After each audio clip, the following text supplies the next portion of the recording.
بسم الله الرحمن الرحيم. عن أبي هريرة رضي الله تعالى عنه قال قال رسول الله صلى الله تعالى عليه وسلم في الحديث: إذا قمت إلى الصلاة فكبر ثم اقرأ ما تيسر معك من القرآن ثم اركع حتى تطمئن راكعا. رواہ البخاری۔ حضرت ابو ہریرہ رضی اللہ تعالیٰ عنہ فرماتے ہیں، نبی کریم صلی اللہ علیہ وسلم مسجد میں تشریف فرما تھے۔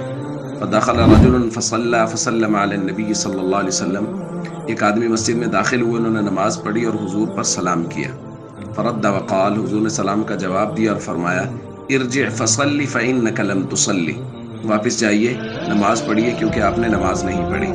فرجع یصلی کما صلی، وہ واپس گئے، انہوں نے ویسے ہی نماز پڑھی جیسے پہلے پڑھی تھی۔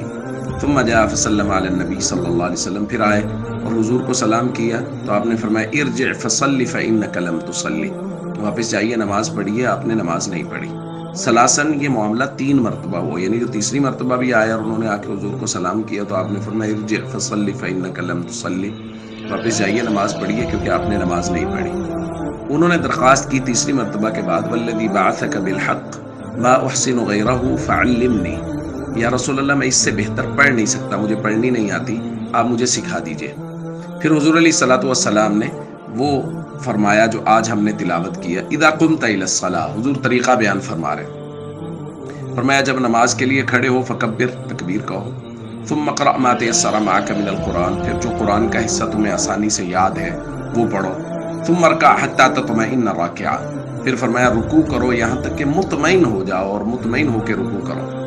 ثم ارفع حتی تعدل قائمہ، پھر سر اٹھاؤ اور بالکل سیدھے کھڑے ہو جاؤ، ثم اسجد حتی تطمئن ساجدہ، پھر سجدہ کرو یہاں تک کہ اطمینان کے ساتھ سجدہ کرنے والے ہو، ثم ارفع حتی تطمئن جالسا، پھر سر اٹھاؤ اور اطمینان کے ساتھ بیٹھ جاؤ، وفعل ذلک فی صلاتک کلھا، اور یہ ہر رکعت میں کرو۔ دوستو مسئلہ یہ تھا کہ وہ صحابی بار بار نماز پڑھ رہے تھے، حضور کے پاس آ رہے تھے، حضور ان سے کہہ رہے تھے واپس جائیے، آپ نے نماز نہیں پڑھی اور نماز پڑھیے۔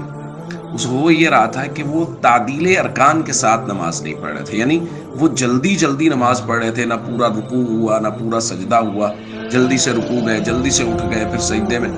تو تعدیل ارکان جو کہ نماز میں واجب اور لازم ہے اسے وہ چھوڑے جا رہے تھے، ایک مرتبہ بھی چھوڑا۔ حضور نے فرمایا ارجع فصلی فإنک لم تصلی، واپس جائیے، نماز پڑھیے، آپ نے نہیں پڑھی۔ پھر دوسری مرتبہ انہوں نے ویسے ہی پڑھی، پھر آئے تو حضور نے کہا پھر جائیے، تیسری مرتبہ پھر جائیے، انہوں نے کہا رسول اللہ آپ سکھا دیجئے، تو حضور نے پھر جو سکھایا آپ دیکھیں اس میں بار بار حتی تطمئن راکعا، حتی تطمئن جالسا، حتی تطمئن ساجدہ،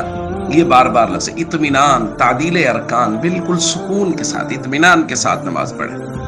ہمارے معاشرے میں یہ مسئلہ ہو رہا ہے کہ اب بہت جلدی سے نماز پڑھی جا رہی ہے، تعدیل ارکان کا پورا خیال نہیں رکھا جا رہا، تو اس کے لیے ہمیں کوشش کرنی چاہیے کہ ہم اپنی سکون کے ساتھ نماز پڑھیں، اللہ کے دربار میں حاضر ہیں، اطمینان کے ساتھ نماز پڑھیں اور بالکل جلدی نہ کریں۔